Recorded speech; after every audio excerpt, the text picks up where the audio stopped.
Hello বন্ধুরা, আমি জয়ন্ত। আমাদের ভয়েস অফ পল্লবী চ্যানেলে নিত্য নতুন পাঠ গল্প শুনতে ও পড়তে আমাদের চ্যানেলটি এখনই সাবস্ক্রাইব করে পাশে থাকা বেল আইকনটি বাজিয়ে দিন। ধন্যবাদ সবাইকে। ইজান পদ্মকে নিয়ে মেধার কাছে এসেছে। মেধা যে হসপিটালে চাকরি করে ওইখানে। তাদের আর সিরিয়াল দেওয়া লাগেনি। মেধার ক্যাবিনে ইজান আর পদ্ম বসে আছে। মেধা পদ্মকে কিছু টেস্ট দিল। পদ্ম তো ভয়ে ভয়ে শেষ। টেস্টগুলো যখন করছিল তখন ইজান সাথেই ছিল। নর্মালি এসব টেস্ট প্রত্যেককে দেওয়া হয়, কিন্তু কোনো সমস্যা নেই পদ্মের রিপোর্ট দেখার পর বুঝেছে। কিন্তু শরীর দুর্বল, তাই স্যালাইন দেওয়া লাগবে। ইজানকে মেধা বলল, তুই কি স্যালাইন এখানে দিবি নাকি তোর বাসায়? বাসায় দেব, সমস্যা নেই। এরপর সব কিছু আমি হ্যান্ডেল করতে পারবো। আচ্ছা, তাহলে তো ভালোই। ঠিক আছে, শোন, পদ্মের মা গ্রামে চলে যাওয়ার পর ওকে আমার বাসায় দিয়ে যাবি। ইজান এই কথাটাকে পাত্তা দিল না বেশি। সেটা পরে দেখা যাবে। মেধা রেগে গেল। বড্ড বেশি বাড়াবাড়ি করিস কিন্তু তুই। তোর বউকে কি কেউ নিয়ে যাবে? আরে দিয়ে আসবো তোর পাশে, এখন চুপ কর তো। ইজান পদ্মকে নিয়ে বেরিয়ে গেল হসপিটাল থেকে। পদ্মের খুব বেশি খারাপ লাগছে। গাড়িতে উঠতেই পদ্ম সিটে মাথা হেলিয়ে দিল। পদ্মের সবসময় অসুখ হয় না, আবার হলে ছাড়ে না, এমন অবস্থা এখন। ইজান পদ্মের হাত ধরে জিজ্ঞেস করলো, তোমার বেশি খারাপ লাগছে? পদ্ম মাথা নাড়ালো। মনে হচ্ছে কথা বলার শক্তি নাই। বাসে এসে কোনো মতে ফ্রেশ হয়ে শুয়েছে। পদ্মের মা রুবিনা খাতুন পদ্মের জন্য খাবার নিয়ে এসেছে। তিনি নিজ হাতে পদ্মকে খাইয়ে দিয়েছে। ইজান স্যালাইন নিয়ে আসলো। পদ্মের সাথে অনেক জোর জবরদস্তি করতে লাগলো।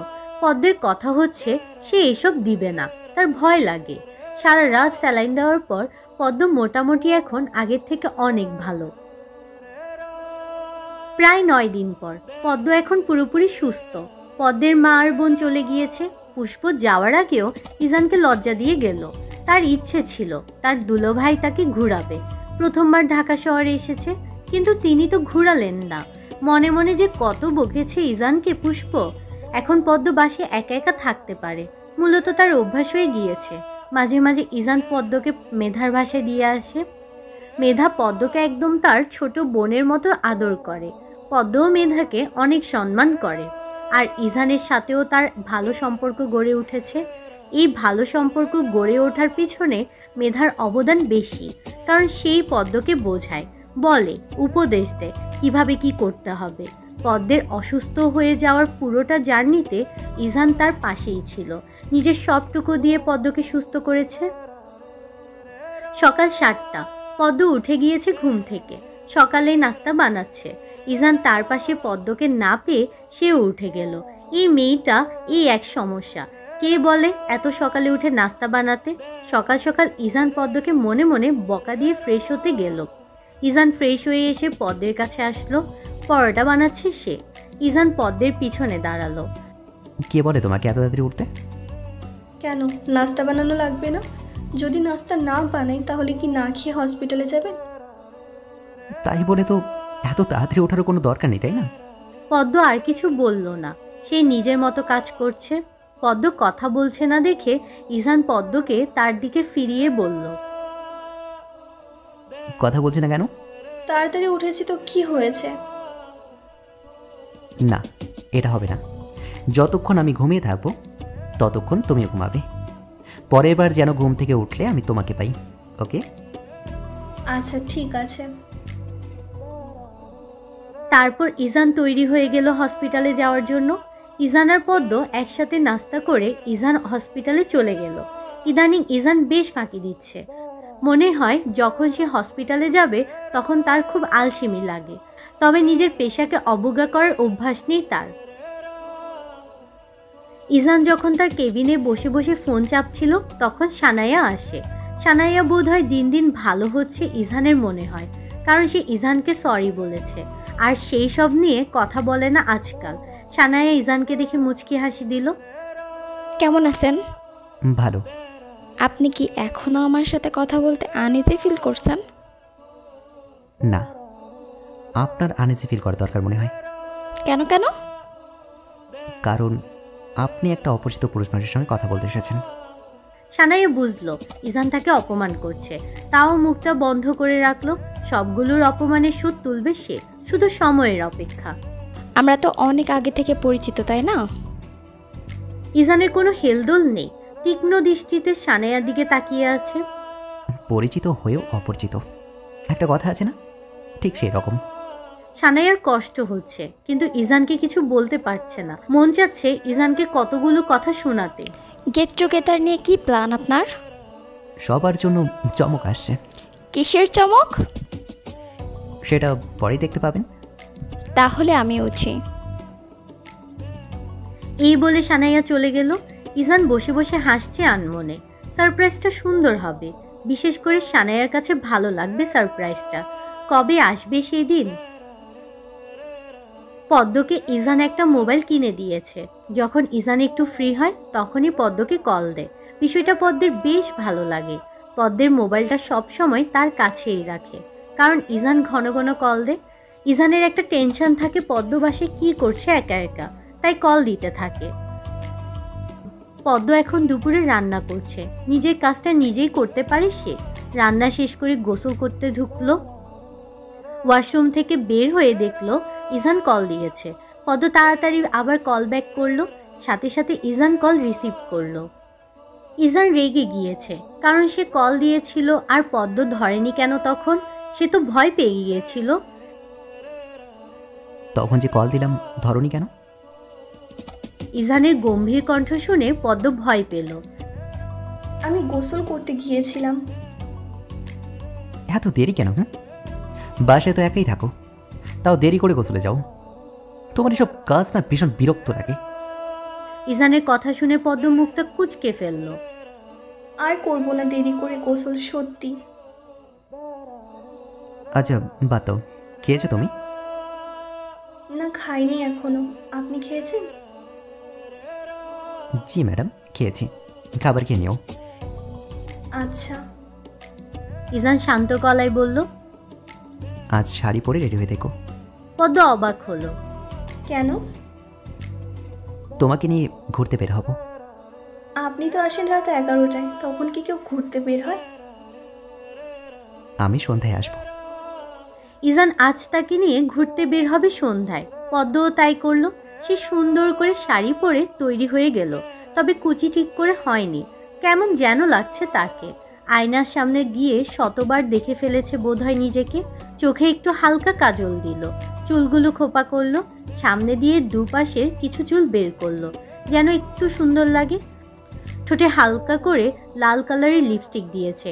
বেশি লিপস্টিক দেওয়া সে পছন্দ করে না, মূলত এটা তার ভালোই লাগে না। এখন পদ্ম সম্পূর্ণ রেডি। কিছুক্ষণের মধ্যে ইজান আসলো। পদ্মকে দেখে তার ভিতরটা হঠাৎ কেঁপে উঠল। পিচ্ছি একটা মেয়েকে শাড়ি পরলে এত সুন্দর লাগে কেন? ইজান হেসে দিল পদ্মকে দেখে। পদ্ম মাথা থেকে পা পর্যন্ত দেখে নিল। কুচিটা ঠিক হয়নি এটা খেয়াল করেছে ইজান। নিচে বসে কুচিটা ঠিক করে দিল পদ্মের। পদ্ম মুগ্ধ নয়নে তাকিয়ে আছে ইজানের দিকে। কুচি ঠিক করা শেষ হলে ইজান উঠে দাঁড়ালো। ইজান তার হাত পদ্মের গাল স্পর্শ করে বলল, খুব সুন্দর লাগছে মিসেস শেখ। পদ্ম হাসলো ইজানের কথা শুনে। ইজান পদ্মের হাসি দেখে বলল, হাসলে তো দেখতে আরো ভালো লাগে। পদ্ম চোখটা ছোট ছোট করে বলল, এখানেই কি দাঁড়িয়ে থাকবেন নাকি?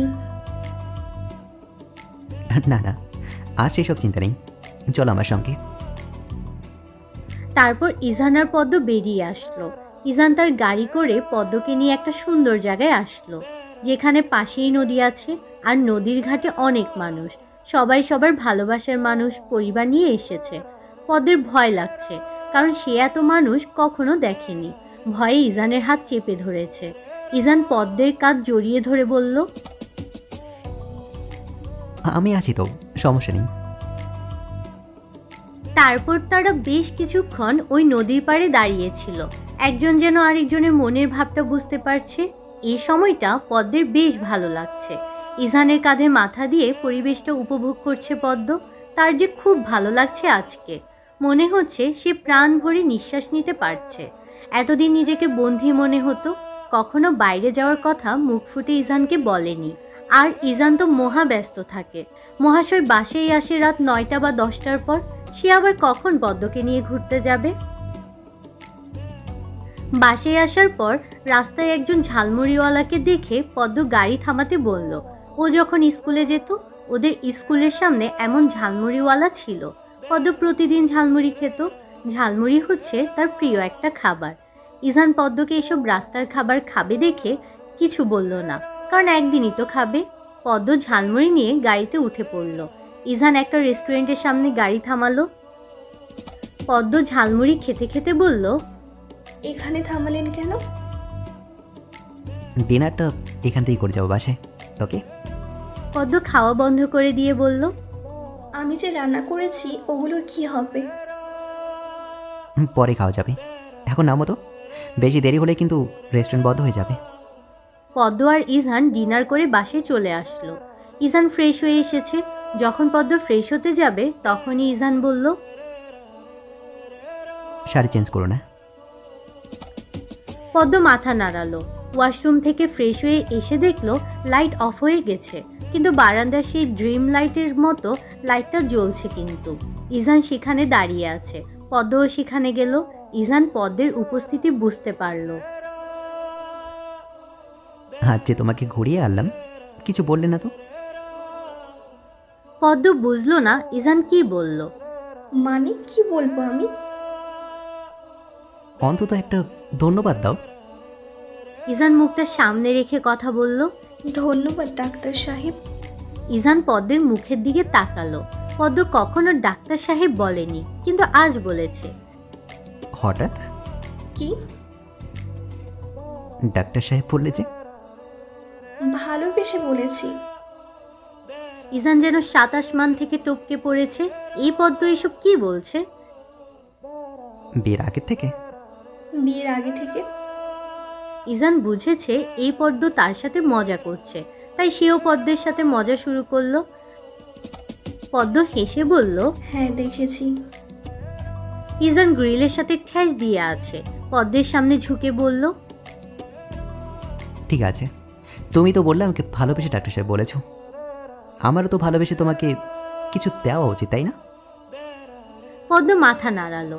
ইজান পদ্মের মুখের সামনে তার মুখটা এনে তার ওষ্ঠ পদ্মের ওষ্ঠে ছুঁয়ে দিল, আবার তৎক্ষণাৎ নিজেকে ছড়িয়ে আনলো। পদ্ম হতবম্ব হয়ে আছে। ইজান পদ্মের উদ্দেশ্যে বলল, বিষয়টা একদম নর্মাল নেবে, ওকে?